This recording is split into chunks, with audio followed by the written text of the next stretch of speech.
On the streets, it opens your eyes. You're not, when you're driving down the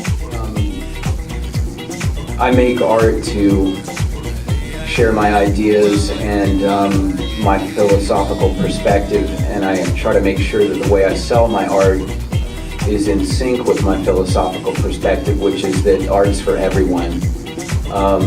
Of course, there are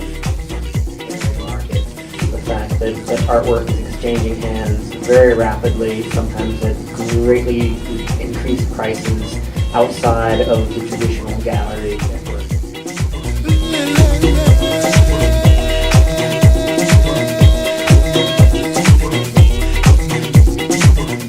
I view it as a necessary evil because I really like the idea that artists can like eat and sleep inside and stuff, but I don't. Street artists who actually have a show or two are barely struggling, and maybe for the first time in their life can actually save a little money. For a really long time. And people have grown up looking at this stuff. There's a whole educated audience now with a bit of extra money, or a book or two, to throw at some art. And that's great. They have a whole new way of looking at art.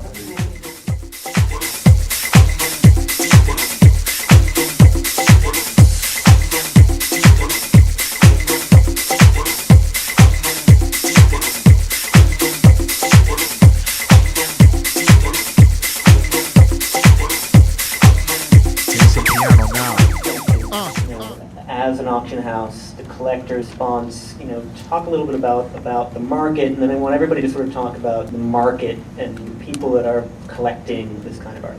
Right. Well, what I love about urban art, if I can use that term without upsetting people, is that it's more accessible for more, and at the same time, we're getting a group of people who are seeing this art on the streets, coming in and recognizing the artist. At the same time, you have this other level, alls who own Basquiat's, and so by doing that, I think that it's doing a great service for everyone, because then those people go out and they start to see, once you become aware of art on the streets, it opens your eyes. You're not, when you're driving down the street, you're looking for art constantly, and I think that's great that everyone can share that.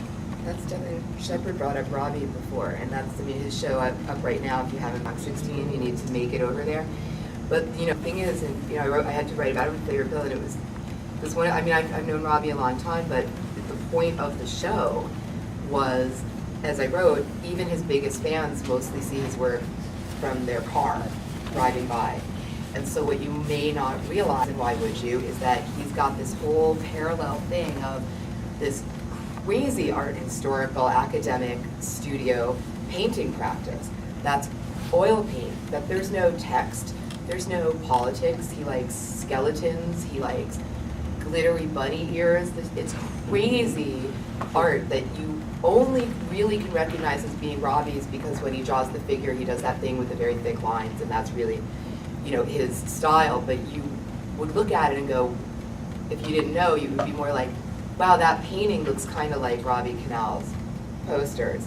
And, the fact is he's found a way to kind of go back and forth, but as much of an icon as he is, it takes Tom Patchett, who's sort of, more like a patron than a proper gallery, to give him a real serious retrospective gallery show, because other people don't really know what to do that, and they just want Starfucker. They don't, because it's funny, and it can star, but they don't, there's this whole other side to him that I'm personally hoping this show goes some way towards, at least it's exactly what you said, that there are people that are kind of coming from both directions, and with someone like Robbie, meet in the middle.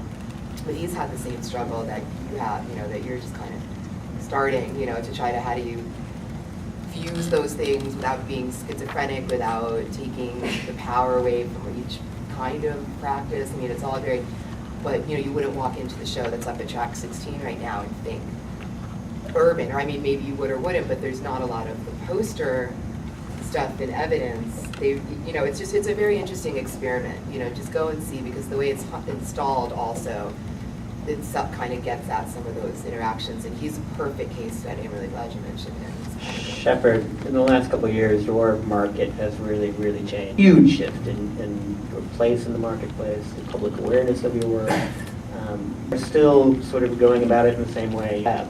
You can still buy a print every $1. Whereas, what was the record for one of your Obama things that auction recently? 108,000.